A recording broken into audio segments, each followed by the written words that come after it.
Owning, renting, or buying property as an investment is a milestone moment in many people's lives. Receiving the keys to a home, whatever its tenure, is one of life's highlights.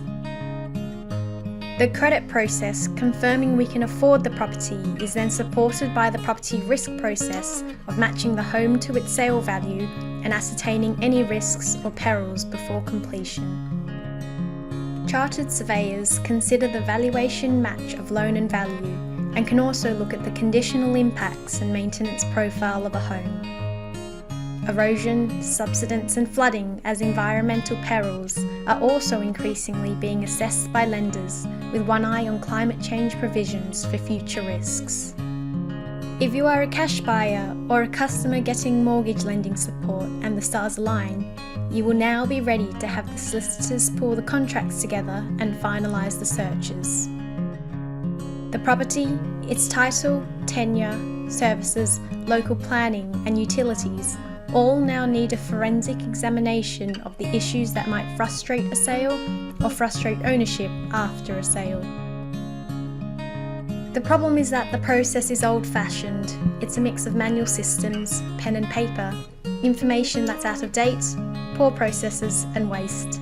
It wasn't a modern system 30 years ago, and it isn't today.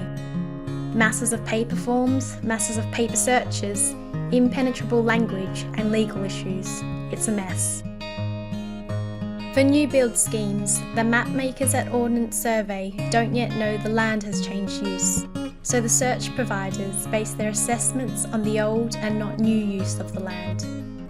And the council have not yet published the new use address, so no one can match title or tenure or environmental perils against the cleaned up, risk-remediated scheme. For established properties, the results provided at credit check or mortgage application cannot find their way to the solicitors, and so new data is bought to try and close the deal, but it's often different to the data used by the lender.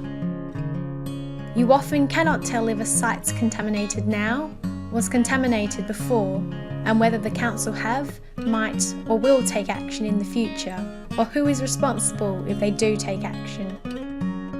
Flooding records and scores could come from any number of sources of varying quality or consistency, even in regard to address matching.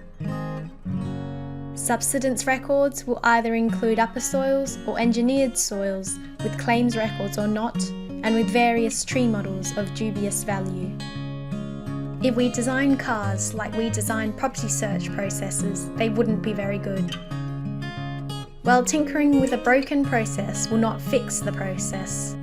What's needed is a revolution in which open banking links hands with open property, with a single source of truth engine that gives everyone in the process the same answer.